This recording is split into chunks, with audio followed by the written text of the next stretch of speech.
Olá, meus lindos, tudo bem com vocês? Sou o Júnior Favarão e estou aqui mais uma vez para poder falar sobre Deus, sobre o Senhor e as suas vitórias para a sua vida.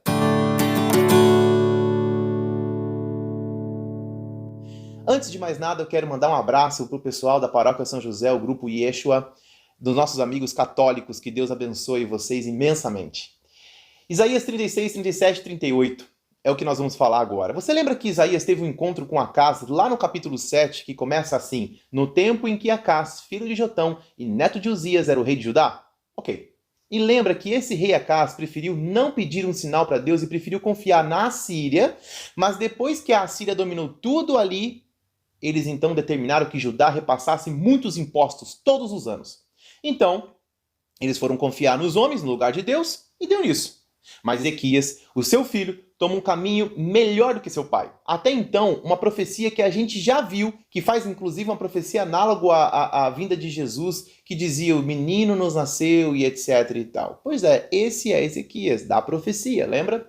Ezequias foi um rei muito bom, destruiu altares pagãos, ele restaurou a festa da Páscoa e confiou em Deus para sua proteção. Mas tudo aquilo que Isaías profetizou aconteceu. Lembra da profecia lá no capítulo 8 que diz que eles desdenharam das águas de Siloé? Eles quem? O pessoal ali de Judá. Desdenharam das águas de Siloé, que fica ali em Judá, Jerusalém, no tanque de Siloé, e que eles preferiram as águas do Eufrates, que é um rio que fica lá na Síria, e que essas águas desceriam e cobririam até o pescoço, ou seja, as águas que é o exército ilhando aquele povo.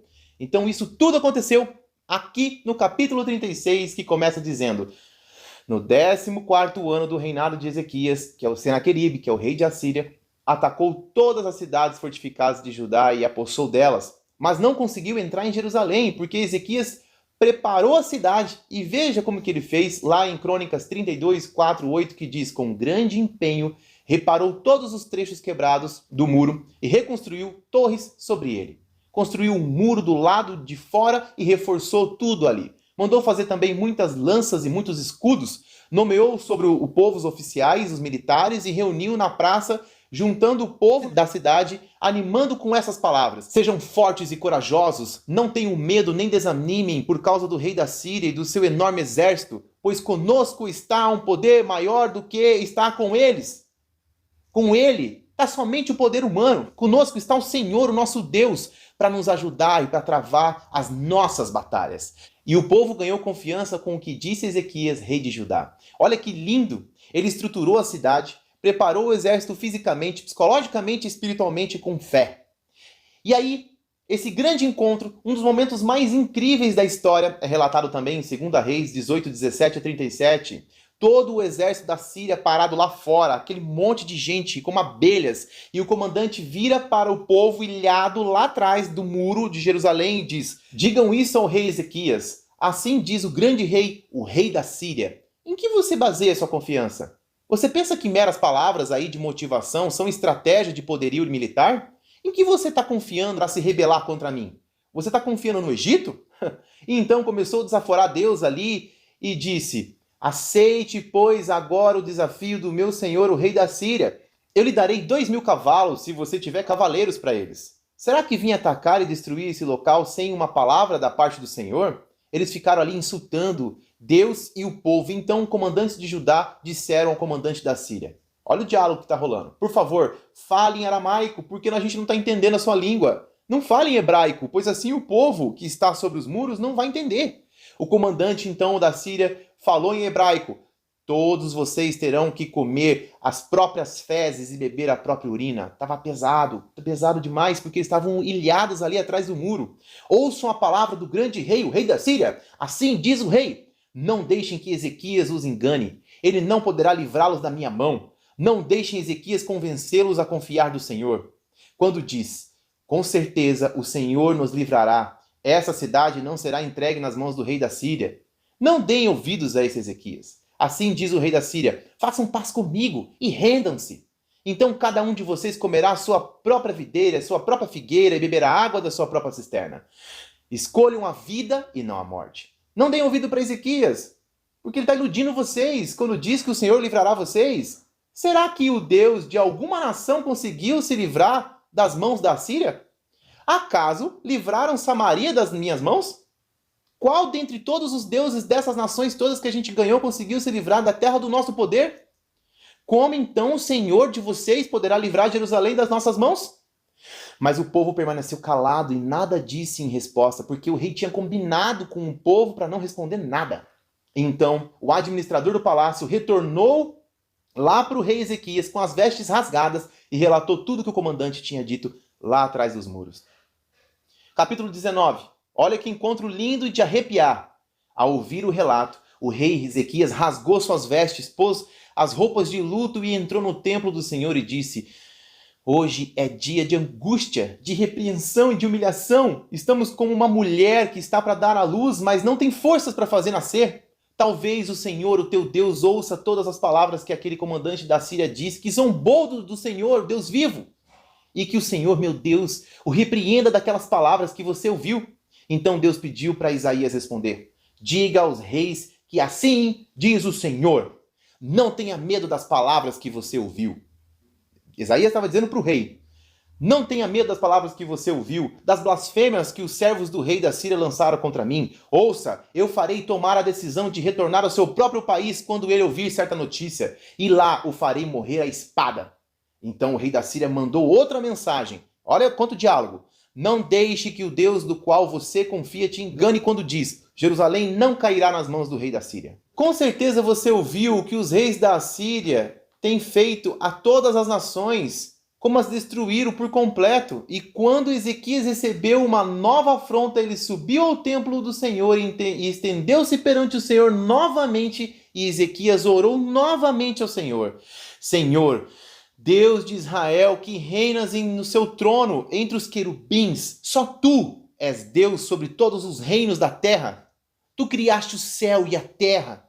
Dá ouvidos ao Senhor e vê, ouve as palavras que Senaqueribe o enviou para insultar o Senhor, o Deus vivo.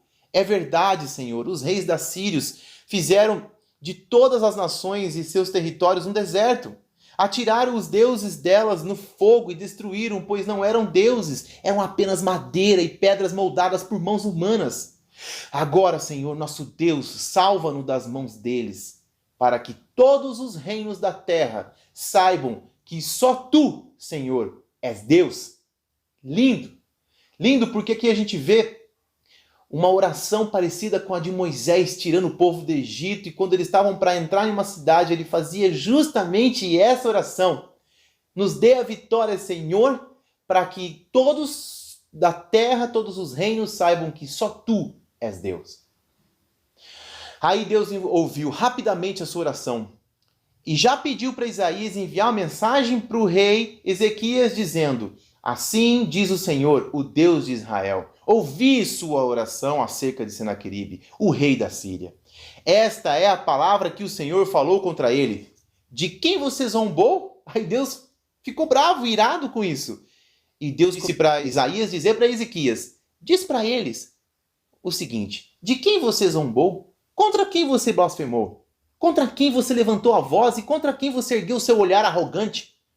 Contra o Santo de Israel. Sim, você insultou o Senhor por meio dos seus mensageiros.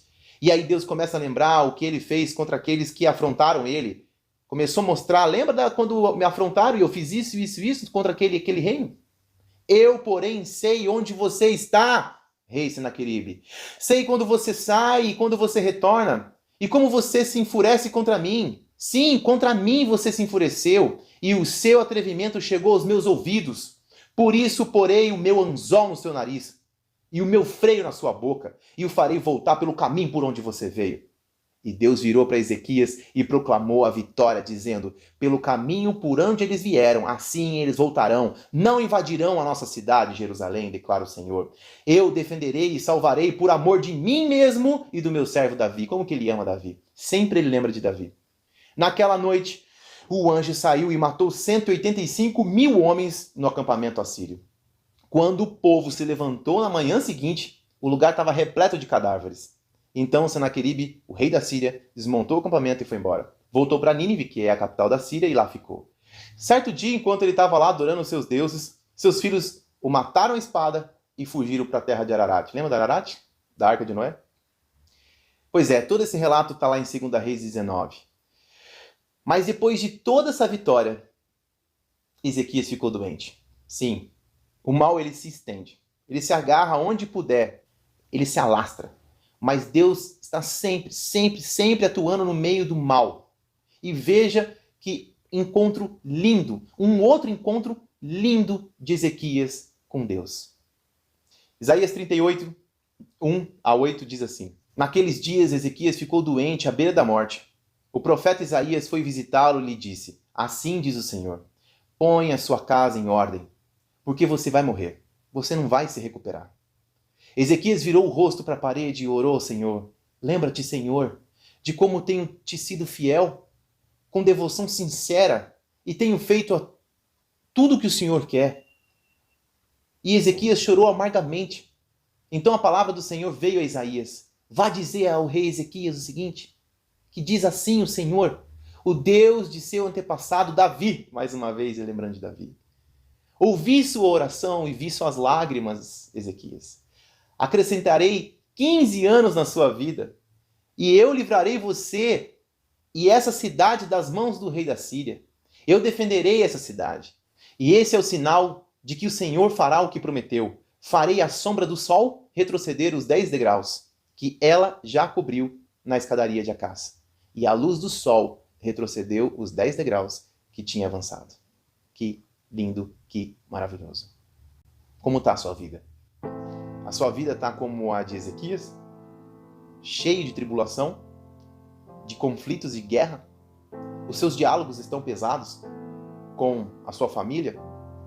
Presta bem atenção como Ezequias passou por provação e mesmo assim ele resistiu a toda prova. E toda vez que ele foi testado, ele recorreu ao templo, ao altar, recorreu ao grande Deus e ele venceu, porque Deus sempre diz que sempre está com seus filhos, quando os seus filhos seguem o seu caminho e buscam a Ele acima de todas as coisas. Veja só que importante o seu encontro e a sua convivência com esse Deus Todo-Poderoso. Ezequias tinha uma sentença para ele. Deus tinha uma sentença para Ezequias. Ele ia morrer. Mas mesmo assim ele foi lá e recorreu, reivindicou. Ele pediu para que Deus desse mais uma chance para ele. Ele suplicou. E Deus ouviu a sua oração e deu ainda mais anos de vida para ele. Ou seja, Deus mudou de ideia. Deus mudou de ideia porque Ezequias mudou de postura. Deus está à sua disposição, te aguardando você se entregar de coração, com propostas maravilhosas para a sua vida. Pronto para te entregar vitória e vida, principalmente vida eterna. Ele prometeu para Ezequias, mudou a história de Ezequias. Ele derrotou o reino, o maior reino daquela época. Por quê? Por amor e porque em retribuição ao pedido e à oração sincera de uma pessoa. Ele está à sua disposição. Só use o seu livre-arbítrio. Só isso. Use o seu livre-arbítrio e busque o Senhor no primeiro momento do seu dia, que com certeza a sua vida vai melhorar. Até a próxima.